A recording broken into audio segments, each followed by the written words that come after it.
Hello friend, this is रश्मि और मैं आपके सामने लाई हूँ जून मंथ 2019 का पार्ट 2 और पार्ट 1 ऑलरेडी अपलोडेड है। लिंक मैंने प्रोवाइड कर लिया है, आप चेक कर सकते हो। और ये जो मैगज़ीन है, क्योंकि जनरली आप मैगज़ीन पढ़ते हो 170 पेजेस के, काफ़ी बल्कि होते हैं, तो उनको मैं फ़िल्टर करके स्लाइड में अबाउट 18 स्लाइड्स का ये वीडियो लाई हूँ। चलिए देखते हैं। सबसे पहले तो मैं स्टार्ट करना चाहूँगी एक छोटे से कोटेशन के साथ। कामयाबी वैसे नहीं मिलती जैसी दिखती है। यहाँ पे कोटेशन मेंशन है, कामयाबी वैसे नहीं मिलती जैसी दिखती है। कहने का मतलब है कि जनरली लोगों को लगता है कि हाँ वो कामयाब है, ठीक है, बट उस कामयाबी के पीछे बहुत ज़्यादा स्ट्रगल होता है। इसलिए हम या आप अपने मेहनत को कंटिन्यू रखें और करते रहें। आर्टिकल 370 बहुत इंपॉर्टेंट है। Article 370 of the Constitution is a temporary provision which grant special autonomous status to the state of Jammu and Kashmir। और सबसे इम्पोर्टेंट बात, प्लीज़ मेरे चैनल को सब्सक्राइब कर दे ताकि मैं और भी वीडियो ला पाऊँ, क्योंकि मैं भी एक बिगनर हूँ, तो मुझे थोड़ा सा सपोर्ट चाहिए। और कमेंट डाल दे अगर कोई कमी लगे तो। Article 370 of the Constitution is a temporary provision which grant special autonomous status to the state of Jammu and Kashmir। Article 370 उस टाइम काफ़ी न्यूज़ में था और हम सभी जानते हैं कि उसको अब हटा दिया गया है और जम्मू एंड कश्मीर एक सेपरेट यूटी बन गया है, यूनियन टेरिटरी। तो क्योंकि बन गया तो है, लेकिन कुछ प्रोविजंस है, कुछ इंपॉर्टेंट प्रोविजंस है, उसको देखते हैं। सबसे पहले तो याद रखिएगा, ये पार्ट 21 ऑफ द कॉन्स्टिट्यूशन है जो डील करता है ये आर्टिकल 370, और इसके अंतर्गत स्पेशल ऑटोनोमस स्टेटस दिया गया है state of Jammu and Kashmir को। कुछ इंपॉर्टेंट प्रोविजंस है। Except for the defence, foreign affair, finance and communication, parliament need the state government concurrence. यानी कि डिफेंस, फॉरेन अफेयर, फिनांस और कम्युनिकेशन को छोड़कर कोई भी इशू आती है तो स्टेट गवर्नमेंट का अप्रूवल होना बहुत ज़रूरी है, तभी पार्लियामेंट उसके लिए रिलेटेड लॉ बना सकती है। Under article 370 centre has no power to declare financial emergency. Under article 370 centre could not increase और डिक्रीज द बॉर्डर, यानी बॉर्डर इंक्रीज और डिक्रीज भी नहीं कर सकती है सेंटर। उसके अलावा भी प्रोविजंस हैं और जो कि इम्पॉर्टेंट है, जो मैं बताना चाहूँगी आपको। जैसे हम लोग जानते हैं कि 3 लिस्ट होते हैं, state list, union list and concurrent list.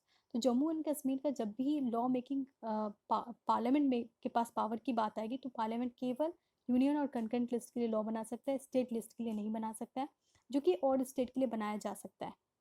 The power to make law related to preventive detention is also belonging to the legislature of Jammu and Kashmir. यानी कि प्रिवेंटिव डिटेंशन आप समझ रहे होंगे।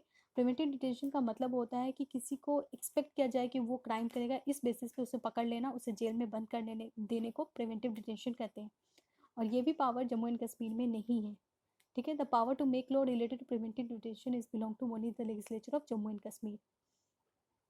जल शक्ति मिनिस्ट्री काफ़ी न्यूज़ में था। एक न्यू मिनिस्ट्री इंट्रोड्यूस की गई है, जल शक्ति मिनिस्ट्री, जिसके जो न्यू मिनिस्टर हैं, जो फर्स्ट न्यू मिनिस्टर है वो है गजेंद्र सिंह शेखावत, ठीक है। आगे पढ़ते हैं। जल Shakti ministry, the centre has introduce a new ministry, is called जल Shakti ministry. It was developed by the merger of ministry of water resource and ministry of drinking water and sanitation, ठीक है। दोनों मिनिस्ट्री को मर्ज करके ये मिनिस्ट्री बनाई गई है। Nal Se Jal scheme is to provide pipe drinking water connection to every household in India by 2024, ठीक है। तो इसके अंतर्गत नल से जल स्कीम है, काफ़ी इंपॉर्टेंट स्कीम है। इसके अंतर्गत क्या है, नल से जल स्कीम के अंतर्गत पाइप ड्रिंकिंग वाटर प्रोवाइड करना है सभी घर में, और पाइप ड्रिंकिंग वाटर नहीं प्रोवाइड करना है, pipe drinking water connection provide करना है। और कब तक, 2024 तक, ठीक है। And this will address into water dispute and Ganga Namami Ganga project, यानी नमामि गंगा प्रोजेक्ट जो कि बहुत रिनाउंड प्रोजेक्ट है, वो भी इसी मिनिस्ट्री के अंतर्गत आता है, जल शक्ति मिनिस्ट्री, ठीक है। आगे बढ़ते हैं। रूल 49 MA, ये काफ़ी न्यूज़ में था। क्यों था, क्योंकि जून में उस टाइम इलेक्शन हुई थी, और इलेक्शन में हमें सब जानते हैं कि एनडीए गवर्नमेंट बनता है। तो जो अपोजिशन पार्टी थी वो मैल फंक्शनिंग ऑफ ईवीएम मशीन का केसेस फाइल करने लगी थी, तो बहुत सारे केसेस जो थे वो फॉल्स पाए गए। तो ऐसे में 49 MA रूल लाया गया, जिसके अंतर्गत जो भी कंप्लेन गलत पाया जाएगा उस इंसान को सज़ा मिलेगी। कितनी सज़ा मिलेगी, 1000 रुपीज़ और sent to jail for of 6 month, या दोनों, यानी कि 1000 रुपया भी देना पड़ेगा और जेल भी जाना पड़ेगा 6 महीने के लिए। आगे बढ़ते हैं। एनआरसी काफ़ी न्यूज़ में था। क्यों, क्योंकि 1.9 लाख पीपल जो हैं वो डाउटफुल वोटर्स और डिक्लेयर फॉरनर्स पाए गए, और ये काफ़ी ज़्यादा था, तो ह्यूमैनिटी पे और ह्यूमन राइट के द्वारा काफ़ी आवाज़ उठाया गया, इसलिए ये काफ़ी न्यूज़ में था। एनआरसी यानी नेशनल रजिस्टर ऑफ सिटीजन, जो कि आसाम में करवाया गया। ऐसा नहीं कि पहली बार आसाम में करवाया गया था, 1951 में, इससे पहले आसाम में हुआ था।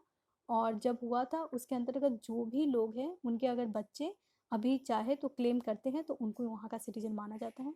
उसके अलावा इलेक्टोरल रोल में जिसका भी नाम है 24 मार्च के मिडनाइट 1971 से पहले जो भी है उनका अगर नाम रहता है इलेक्टोरल रोल में तो उनको एनआरसी के अंतर्गत आसाम का सिटीजन माना जाएगा। और जो 24 मार्च 1971 के मिडनाइट के बाद आए हैं उनको डाउटफुल वोटर्स, जैसा कि मैंने बताया, या फॉरनर्स माना जाएगा। पीएम किसान स्कीम काफ़ी इंपॉर्टेंट स्कीम है। इसका है प्रधानमंत्री किसान सम्मान निधि योजना। इसके अंतर्गत क्या है कि फार्मर्स, जो भी छोटे फार्मर्स हैं जिनका लैंड होल्डिंग 2 हेक्टेयर से कम है या 2 हेक्टेयर है, उनको सरकार की तरफ से 6,000 रुपया दिया जाएगा पूरे साल। The income will be transfer directly to their bank account, और उसके अंतर्गत 3 इंस्टॉलमेंट दिया जाएगा 2-2 हज़ार का। Okay, the complete expenditure is of ₹75,000 crore, और इसमें 12 करोड़ फार्मर बेनिफिट होंगे। ये स्कीम इम्पॉर्टेंट है, बजट में भी इस बारे में डिस्कशन था। उसके अलावा भी स्टेट गवर्नमेंट ने, बहुत सारे स्टेट ने इससे रिलेटेड स्कीम लाए हैं, जैसे कि भाव अंतर भुगतान योजना। ये काफ़ी न्यूज़ में था। ये स्कीम मध्य प्रदेश का है, जिसके अंतर्गत जो भी फार्मर हैं उनको जो भी डिफरेंस होगा एमएसपी एंड मार्केट प्राइस में, वो उनको पे किया जाएगा। इसको मैं एग्जांपल से बताती हूँ। सपोज करते हैं कि फार्मर पोटैटो बेचना चाहता है, मार्केट में उस पोटैटो का प्राइस है 5 रुपया, और फार्मर को एमएसपी के अंतर्गत मिल रहा है केवल 3 रुपया, तो 2 रुपये का फार्मर को घाटा हो जाएगा। तो सरकार ने कहा कि ऐसे कंडीशन में 2 रुपया सरकार पे करेगी। राइट टू बंधु स्कीम, ये काफ़ी इंपॉर्टेंट स्कीम है। ये तेलंगाना गवर्नमेंट ने इंट्रोड्यूस किया है। इसके अंतर्गत 4,000 रुपया दिया जाएगा फार्मर को 2 सीजन में, एक रबी और एक खरीफ में। रबी में 4,000, खरीफ में 4,000। उसके अलावा है कालिया स्कीम, यानी कृषक असिस्टेंस एंड लिवलीहुड स्कीम, जिसके अंतर्गत सरकार जो है 5,000 रुपया देगी एक साल में 2 टाइम, रबी और खरीफ सीजन में। आगे बढ़ते हैं। उसके बाद एक और इम्पॉर्टेंट स्कीम है जिसका नाम है retail trader and shopkeeper scheme.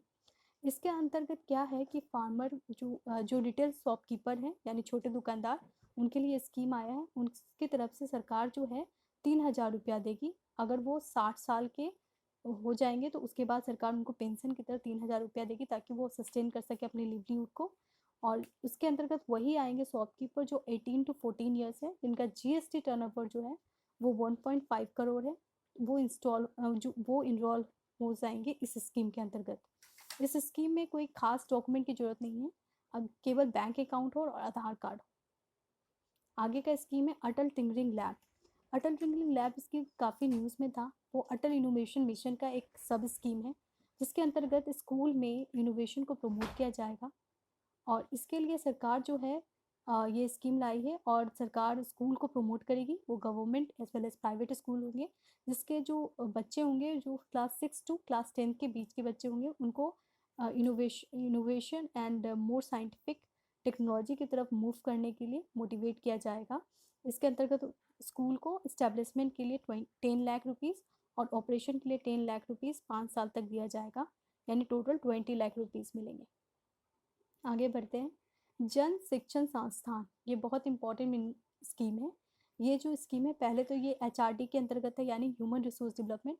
अब उसको ट्रांसफर कर दिया गया है ministry of skill development and entrepreneurship in 2018। It was established to provide vocational training to non literate as well as school drop out, यानी जो स्कूल में ड्रॉप आउट होते हैं, जो पढ़ाई पूरी तरह नहीं कर पाते हैं, उनके स्किल डेवलपमेंट के लिए ये स्कीम लाया गया है, जन शिक्षण संस्थान। ये बिल्कुल न्यू स्कीम नहीं है, 2018 में ही लाया गया, लेकिन इंपॉर्टेंट है इसलिए बताया, इसमें इंक्लूड किया है। क्वाड एक रीजनल ग्रुप है। ये इसमें 4 कंट्री आते हैं, Japan, India, United state and Australia. अब ये क्वाड जो है वो सबसे पहले कौन सी कंट्री ने प्रपोज किया था? वो जापान किया था 2007 में। और अभी इसमें 4 मेंबर हैं, Japan, India, United state of America and Australia. ये न्यूज़ में इसलिए था क्योंकि क्वाड मीट हुआ है बैंकॉक में, जो कि फोकस था मेरीटाइम सिक्योरिटी से रिलेटेड। थैंक यू, और प्लीज़ मेरे चैनल को सब्सक्राइब कर दें ताकि मैं और भी वीडियो बना पाऊँ और हेल्प कर पाऊँ। Thank you.